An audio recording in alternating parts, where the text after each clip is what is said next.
out of 96 polls over the past few months, only 4 got the numbers right. Now, I don't know if there's any teachers out there, but that's a failing grade.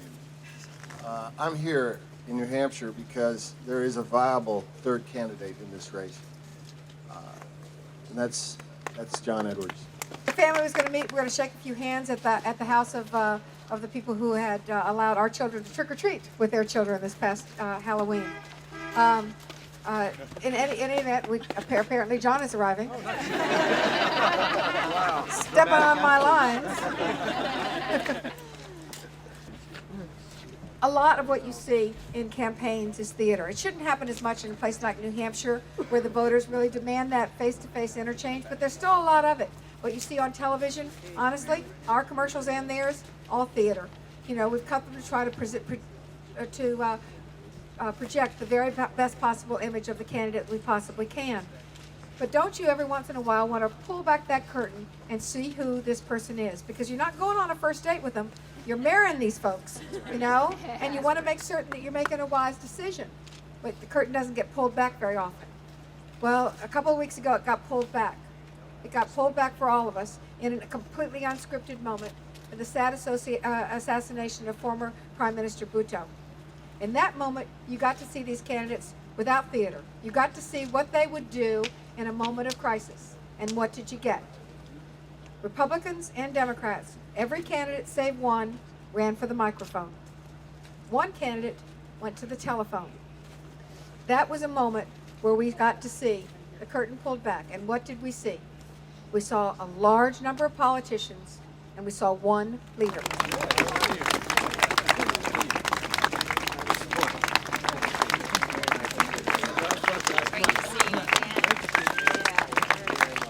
Why would we be asking the pharmaceutical companies if it's okay with them if we negotiate the best? Then we negotiate the price, so we are talking to them then. But when I'm not talking about I'm not asking about the substance here. I think everybody who's looked at it can agree that there are serious price gouging and other problems with them. But if you're talking about solutions, in the same way that a lot of cases are settled before trial after conversations. Where you're going with this, Jonathan. Why not? And your husband settled many cases.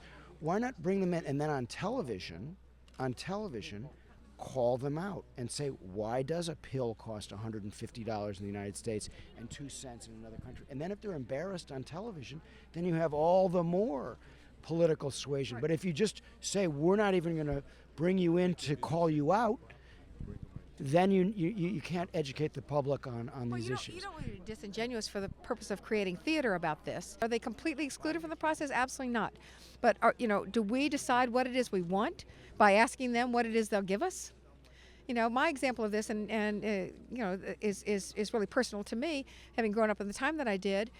Rosa Parks didn't negotiate about where she was going to sit on the bus. She said, "I can sit in the second row if I want."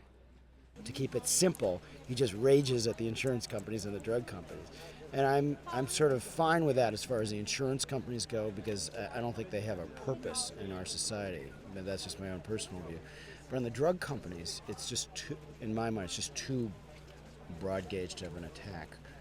He wanted to have a kind of a harder brew of populism, so he, at least in Iowa, he didn't do it here today, but in Iowa he was just railing against drug companies as if they were, the enemy. And the other question was just what you asked him about him staying in through the convention, even if he doesn't win contest. Yeah. Is this an attempt for him to look strong going into New Hampshire, or do you think? No, I actually think they kind of mean it, because I don't think they have other things that they're, he's not in the Senate, he doesn't have a job otherwise, and as long as he has enough money to raise some of these issues, I take them at their word that they're going to stay in for a while. And I think that the way the rhythm of these campaigns go, they may have some upsets. It's entirely possible that they will win some primaries. I don't think enough to be nominated, but they will very possibly win some primaries if they stay in, and in the meantime they get to continue to take their message to more people.